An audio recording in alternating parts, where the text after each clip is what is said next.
Chapter 11. Lina. It was Lina. All at once Curdie recognized her, the frightful creature he had seen at the princess's. He dropped his pickaxes and held out his hand. She crept nearer and nearer, and laid her chin in his palm, and he patted her ugly head. Then she crept away behind the tree, and lay down panting hard. Curdie did not much like the idea of her being behind him. Horrible as she was to look at, she seemed to his mind more horrible when he was not looking at her. But he remembered the child's hand, and never thought of driving her away. Now and then he gave a glance behind him, and there she lay flat, with her eyes closed and her terrible teeth gleaming between her two huge forepaws. After his supper and his long day's journey, it was no wonder Curdie should now be sleepy. Since the sun set, the air had been warm and pleasant. He lay down under the tree, closed his eyes, and thought to sleep. He found himself mistaken, however, but, although he could not sleep, he was yet aware of resting delightfully. Presently he heard a sweet sound of singing somewhere, such as he had never heard before, a singing as of curious birds far off, which drew nearer and nearer. At length he heard their wings, and, opening his eyes, saw a number of very large birds, as it seemed, alighting around him, still singing. It was strange to hear song from the throats of such big birds. And, still singing, with large and round, but not the less bird-like voices, they began to weave a strange dance about him, moving their wings in time with their legs. But the dance seemed somehow to be troubled and broken, and to return upon itself in an eddy, in place of sweeping smoothly on. And he soon learned, in the low, short growls behind him, the cause of the imperfection. They wanted to dance all round the tree, but Lina would not permit them to come on her side. Now Curdie liked the birds, and did not altogether like Lina, but neither, nor both together, made a reason for driving away the princess's creature. Doubtless she had been the goblin's creature, but the last time he saw her was in the king's house and the dove tower, and at the old princess's feet. So he left her to do as she would, and the dance of the birds continued only a semicircle, troubled at the edges and returning upon itself. But their song and their motions, nevertheless, and the waving of their wings, began at length to make him very sleepy. All the time he had kept doubting whether they could really be birds, and the sleepier he got, the more he imagined them something else, but he suspected no harm. Suddenly, just as he was sinking beneath the waves of slumber, he awoke in fierce pain. The birds were upon him, all over him, and had begun to tear him with beaks and claws. He had but time, however, to feel that he could not move under their weight, when they set up a hideous screaming and scattered like a cloud. Lina was among them, snapping and striking with her paws, while her tail knocked them over and over. But they flew up, gathered, and descended on her in a swarm, perching upon every part of her body, so that he could see only a huge misshapen mass, which seemed to go rolling away into the darkness. He got up and tried to follow, but could see nothing, and after wandering about hither and thither for some time, found himself again beside the hawthorn. He feared greatly that the birds had been too much for Lina, and had torn her to pieces. In a little while, however, she came limping back, and lay down in her old place. Curdie also lay down, but, from the pain of his wounds, there was no sleep for him. When the light came he found his clothes a good deal torn, and his skin as well, but gladly wondered why the wicked birds had not at once attacked his eyes.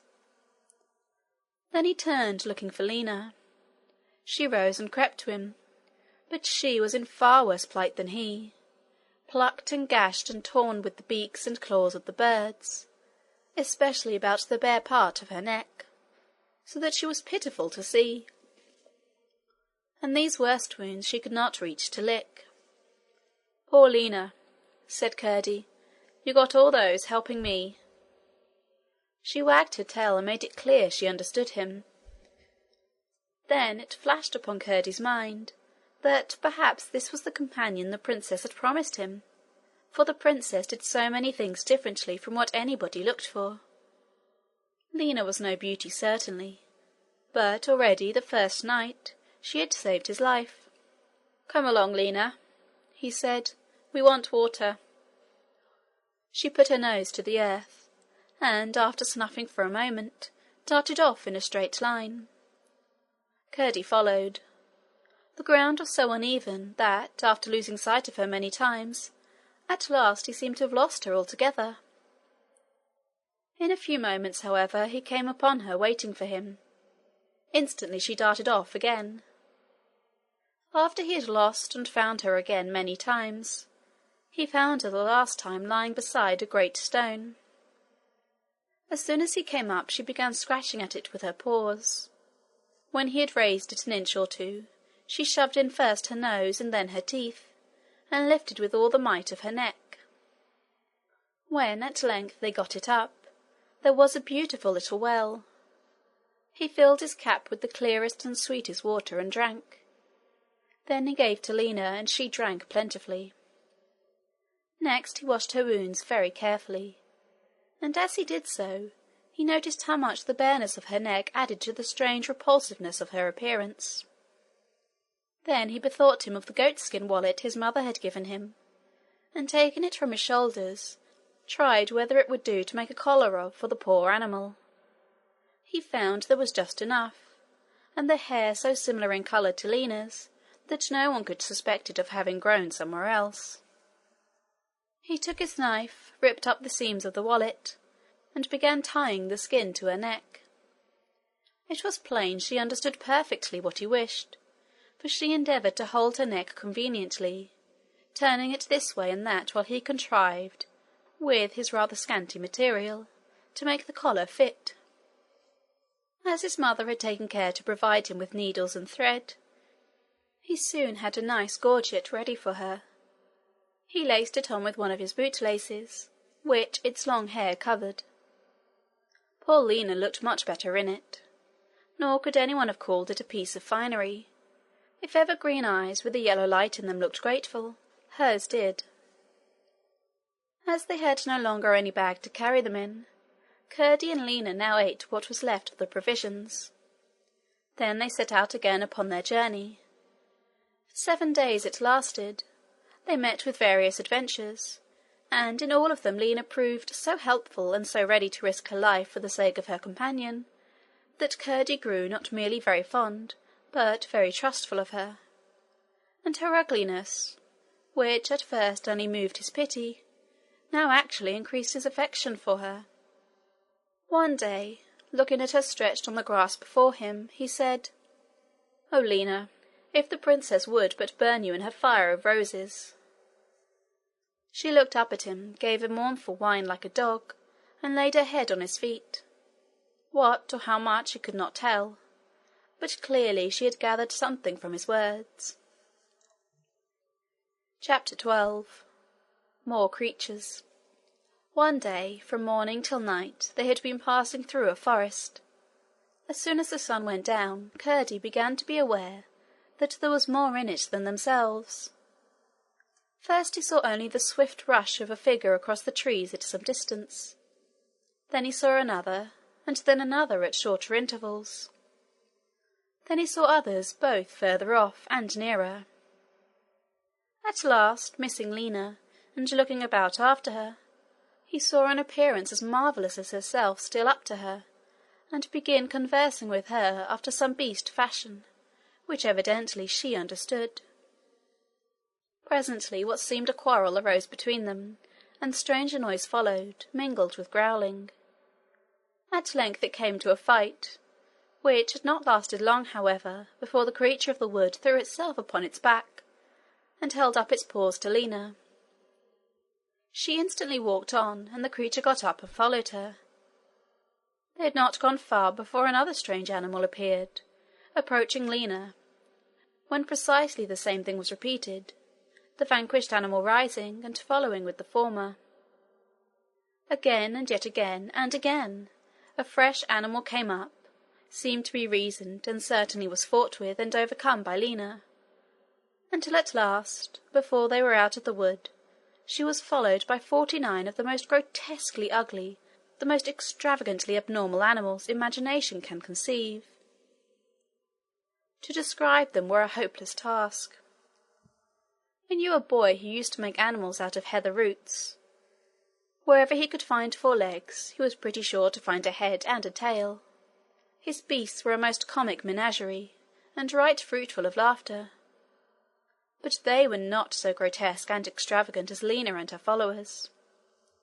One of them, for instance, was like a boa constrictor walking on 4 little stumpy legs near its tail. About the same distance from its head were 2 little wings, which it was forever fluttering, as if trying to fly with them.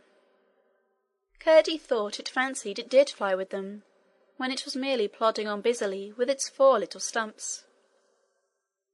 How it managed to keep up he could not think, till once, when he missed it from the group, the same moment he caught sight of something at a distance, plunging at an awful serpentine rate through the trees, and presently, from behind a huge ash, this same creature fell again into the group, quietly waddling along on its 4 stumps. Watching it after this, he saw that, when it was not able to keep up any longer, and they had all got a little space ahead, it shot into the wood away from the root, and made a great round serpentine along in huge billows of motion, devouring the ground, undulating awfully, galloping as if it were all legs together and its 4 stumps nowhere. In this mad fashion it shot ahead, and a few minutes after, toddled in again among the rest, walking peacefully and somewhat painfully on its few 4s. From the time it takes to describe one of them, it will be readily seen that it would hardly do to attempt a description of each of the 49. They were not a goodly company, but well worth contemplating nevertheless, and Curdie had been too long used to the goblin's creatures in the mines and on the mountain to feel the least uncomfortable at being followed by such a herd. On the contrary, the marvellous vagaries of shape they manifested amused him greatly, and shortened the journey much. Before they were all gathered, however, it had got so dark that he could see some of them only apart at the time, and every now and then, as the company wandered on, he would be startled by some extraordinary limb or feature, undreamed of by him before, thrusting itself out of the darkness, into the range of his ken. Probably there were some of his old acquaintances among them, although such had been the conditions of semi-darkness, in which alone he had ever seen any of them, that it was not like he would be able to identify any of them. On they marched, solemnly, almost in silence, for either with feet or voice the creatures seldom made any noise. By the time they reached the outside of the wood it was morning twilight. Into the open trooped the strange torrent of deformity, each one following Lena. Suddenly she stopped, turned towards them, and said something which they understood, although to Curdie's ear the sound she made seemed to have no articulation. Instantly they all turned and vanished into the forest, and Lena alone came trotting lithely and clumsily after her master. Section 8